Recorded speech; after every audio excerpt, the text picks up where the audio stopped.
বইয়ের প্রকাশনা থেকে শুরু করে আড্ডা, গল্প, প্রেম সব মিলিয়ে আন্তর্জাতিক কলকাতা বইমেলা। আর সেই আন্তর্জাতিক কলকাতা বইমেলা প্রাঙ্গণে সুলেখার পক্ষ থেকে প্রকাশ হতে চলেছে 4টি নতুন কালি। এই ব্যাপারে একটু বিস্তারিত জেনে নেব। It's good. So what is happening? Sulekha is trying to reinvent itself as a more of a, art kind of, and a specialist kind of thing. So I'm sure these 4 inks will be liked by people, and they will really love to use this. আমার ইলাস্ট্রেশনটা শুরু হয় book fair নিয়েই 2025-এ।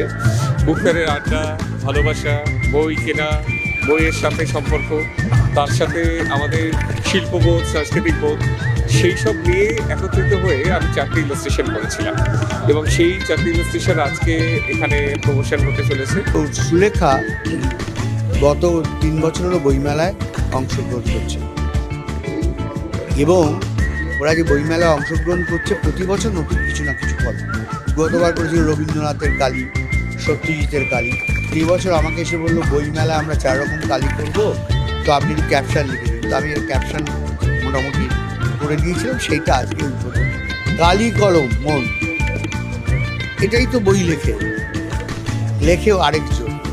যেরকমটা আমরা জানতে পারলাম, নতুন এই বছর বইমেলাতে উদ্বোধন হলো কালি। ক্যামেরায় অরিত্রের সাথে সূচনা, বুক ফেয়ার ডায়েরিজ।